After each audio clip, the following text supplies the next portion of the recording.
Think beyond a degree. Build real impact.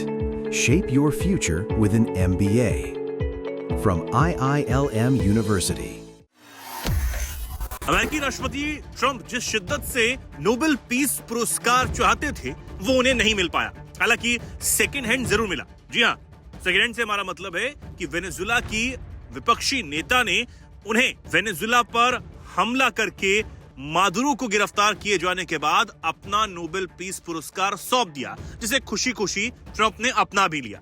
लेकिन फिर भी उनको नोबेल पीस पुरस्कार नॉर्वे यानी नोबेल कमेटी के द्वारा न दिए जाने पर अब भी ट्रंप बहुत खफा है। और अब एक खबर जो सामने आई है उसने सभी को चौंका कर रख दिया है। दरअसल नॉर्वे के प्रधानमंत्री जोनास गाहर स्टोरे को भेजे गए एक पत्र में ट्रंप ने चौंकाने वाली बात लिखी है, जिसकी अब जानकारी लीक हो गई, जिसमें ट्रंप ये कह रहे हैं कि दुनिया में शांति के बारे में सोचने की जिम्मेदारी उनकी नहीं है।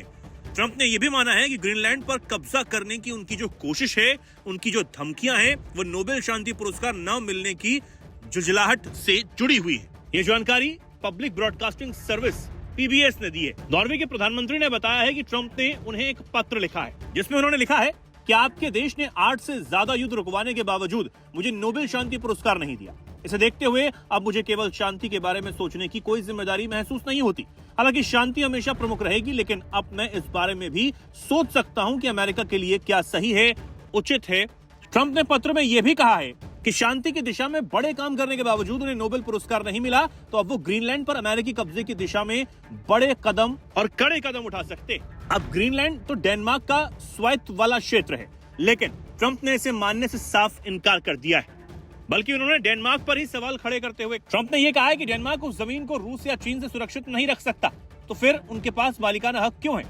कोई लिखित दस्तावेज नहीं है, बस इतना है कि सैकड़ों साल पहले वहां एक नाव पहुंची थी, लेकिन हमारी नाव भी वहां पहुंची थी। अब ट्रंप के इस पत्र के बाद आपका यह भी जानना जरूरी है कि नोबेल शांति पुरस्कार नॉर्वे की सरकार नहीं देती है, बल्कि एक स्वतंत्र समिति की तरफ से इसे दिया जाता है। अब नॉर्वे के प्रधानमंत्री स्टोरे ने एक अखबार एफ्टनपोस्टन से ये पुष्टि की है कि उन्हें ट्रंप का ये लेटर मिला है। उन्होंने बताया कि मैं पुष्टि कर सकता हूं कि ये वही बातें हैं जो मुझे कल दोपहर राष्ट्रपति ट्रंप से मिले पत्र में लिखी गई थी। मैंने फिनलैंड के राष्ट्रपति अलेक्जेंडर स्टब के साथ मिलकर ट्रंप को एक पत्र भेजा था, इसके जवाब में उन्होंने मुझे ये पत्र भेजा है। दरअसल राष्ट्रपति ट्रंप ने 8 यूरोपीय देशों पर 1 फरवरी से 10% टैरिफ लगाने की घोषणा की है। ये शुल्क ग्रीनलैंड पर अमेरिका के नियंत्रण के विरोध करने की वजह से लगाया गया। ट्रंप ने सोशल मीडिया प्लेटफॉर्म पर पोस्ट में कहा कि Denmark, Norway, Sweden, France, Germany, United kingdom, Netherlands और फिनलैंड पर ये टैरिफ लागू होगा।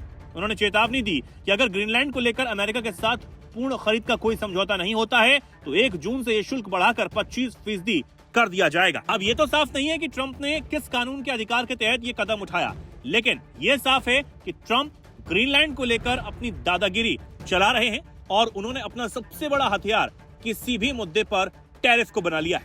वहीं दूसरी तरफ ट्रंप की इन धमकियों का जवाब देते हुए ग्रीनलैंड और डेनमार्क की तरफ से बार बार ट्रंप के रुख को खारिज करते हुए साफ कहा गया है कि ग्रीनलैंड बिकाऊ नहीं है और यह अमेरिका का हिस्सा नहीं बनना चाहता। लेकिन फिर भी ट्रंप अपनी बातों पर अड़े हुए हैं। अब वक्त बताएगा कि ट्रंप ग्रीनलैंड को लेकर क्या वेनेजुएला जैसा कदम उठा सकते हैं, और अगर ऐसा होता है तो इसके जवाब में तमाम यूरोपीय देश क्या कुछ करेंगे।